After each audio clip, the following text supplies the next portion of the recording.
Alrighty, expanding the fish room, part 2.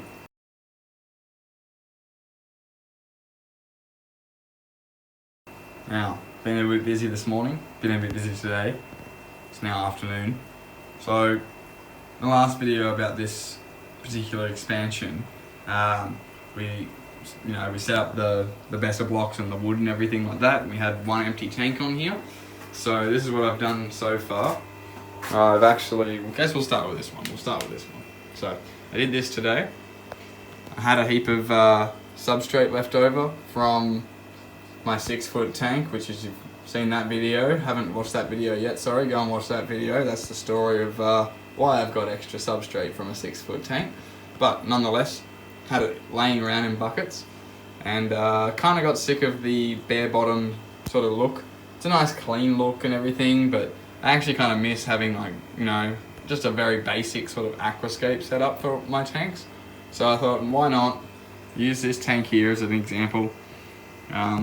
This was literally like, throw it in there, have a quick look, and sort of be happy with how it looks. Not sort of going for any award-winning aquascape sort of design, that's for sure. But it's just better than looking at a plain glass tank, bottom tank, sorry. So that's what is this tank. I don't even know what's going to go in here yet. I think I might put some new fish in here that I got a couple of weeks ago. Just help them grow out, but there's so many different fish I could put in here now. So many fish I actually want to put in here that I'm going to help. I'm thinking about my rainbow fish, my Goiter River rainbows could go in here. Be a nice little home for them. So I could still put my spawning moppy in over here on the left. Still be nice. Could do my Elmo, the Red Devil Angel, pair him off with another female Red Devil and hopefully spawn them from out of here. Could do some Corridoras along the bottom. Could do my L397s in here with the wood. Put some caves along the front here for them. There's a lot of different things. Could put my Blue Angels in here. Could put my baby Blue Angels in here. So I'm going to have a bit of a think about that. But yeah, so that is what's going on. And I guess we'll go over here. This is going to be the fry tray system. So this is going to be, again, this is another 3-foot tank. There's going to be nothing in the bottom, famous last words, but nothing living in the actual bottom. Everything is going to be living up in here. So I've made one tray so far.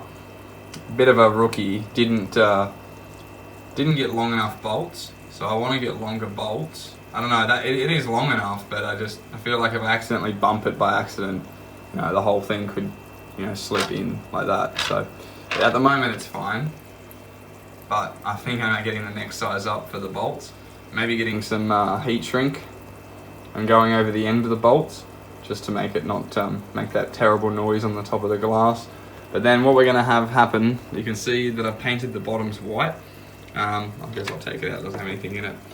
But yeah, this is just painted white. So I used, obviously, not toxic paint and all that, but this isn't going to be sitting in the water anyway. You can see there's a fair bit of a gap between where the water's going to sit pretty much and where these trays are going to sit. But essentially we've got this hole cut at the back here, and what we're going to have happen is water's going to come into this tray. We're going to have something up here, and we're going to have, I don't know if you guys have seen in my very first ever video, I had a fry tray system going off. So I set up and running, and it was working really, really well. So I'll show you guys this one once it's done. We're going to put a piece of sponge or filter piece in here, so obviously our baby fry don't get pushed through here, and then this will just trickle and overflow back into this. So we've got a nice volume of water. It's going to be nitrate free, ammonia free. It's not going to foul really, really quickly, because when you're feeding baby brine shrimp to baby fish, typically you're going to foul the water quite quickly, especially if you've got them in a tiny little jar or a little tiny tank, and that can really stunt their growth, if not even kill them. So this idea is absolutely genius idea. It's not even, I can't even take credit for this. This is all from Dean from Aquarium Co-op. Most of the people that are watching this video are going to know who Dean is. If you don't, go check out Aquarium Co-op. Anyway, inspired from Dean's Fish Room. And yeah, hopefully it's going to just help me pump out a lot more babies. Because at the moment it's easy to breed the fish, but it's actually finding the space to raise them up in their first few days. If not, the first couple of weeks, it's really hard to find space to raise them up in. And you can't really do it in really small tanks because you can't get the feeding in there and you can't water change enough. And this is just going to solve all those issues. So obviously we've got some lights, and these ones are actually, if you're in Brisbane, or so in Australia, watching this, these are floodlights from Bunnings. They cost about 20 bucks, 30 bucks, and they're doing the job. So it's really, really good because it keeps me from having have to put a light over the top of the tank like like other lights do, how they clip on over the sides, which obviously gets in the way when you want to have something like this on display. So basically, water's going to come in. I'm thinking about getting some air as well, only because the water might lose some oxygen coming. By the time it gets pumped from here, it's going to get pumped up. I'm going to put a pump in here. It's going to pump the water up. I'm going to attach some black plumbing tubing along the top here, and then we're going to send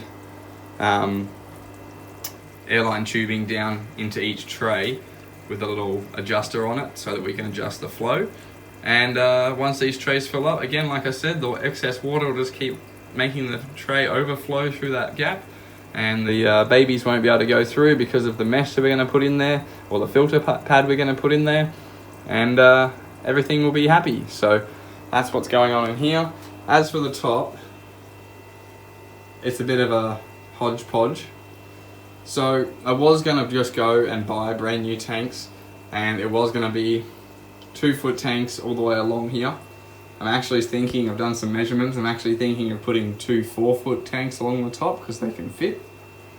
But for now, I've got a heap of tanks lying around that I got given that were going to get thrown out. So I sort of took more than I needed realistically, but now they're coming to some use. So these are just they're not the hugest tanks, as you can see, but these ones will just help, a few fish. They're really murky. I actually just used some leftover substrate as well, so if you guys are catching on what's about to happen to the fish room, let me know in the comments. But this is actually helping keep my water down. So here in Brisbane, we actually get terrible water come out of the tap. It's extremely hard, and the pH is sitting around about almost 8. It's 7.6, anywhere between 7.6 to almost 8. And it's just really hard water. So I find the substrate by Oliver Knott, it actually helps regulate your pH and GH, so it helps soften the water and bring it down to a much more desirable level, and it helps keep your pH roughly around about that 6.872 mark. So it floats it around about there. It realistically keeps it almost spot on 7. But I'd like the clean look of tanks. However, having seen this tank and putting the substrate back in it and just spending 5 minutes aquascaping it, it's not even that good of an aquascape, but just the fact that it looks a lot better right now than what it did as being a bare bottom tank. So some people really, really like the bare bottom tank. It's good for grow out tanks where you've got a lot of fish in there and you're changing water all the time, and you're trying to gravel, siphon the the fish waste out of the bottom because you can see it all and it's not getting caught in gravel and all that kind of stuff. But for obviously display tanks, or tanks that you're just keeping your brood stock of fish in, tanks that aren't going to be jam packed with fish, I don't know, let me know in the comments, but I find this to be looking a lot better than just something like that. So something like that is exactly the same tank, it's just no substrate, versus spend 5 minutes and dump some gravel in there with a few rocks placed, a nice piece of wood, and some basic Java fern with a couple of sponge filters and a heater. Basically the same as what that is, but I think that looks a lot nicer. So he's down a little bit low. This is me standing up. I don't want him up much higher because I wanted to try and, if I put 4 foots in here, I just measured it, put 4 foots in here, it's going to bring the tops of them, way up here. So, because I think they're 4-foot tanks usually around 38, sort of maybe 45 centimeters sort of mark. But once these tanks clear up, we're going to put some baby fish in here, obviously. These smaller tanks, I don't think I'll put baby fish in here. I actually think I'm going to start getting on the shrimp bandwagon. So we're going to test out the water, and obviously we'll cycle all these because they're not hooked up to a sump or anything. These are all individual.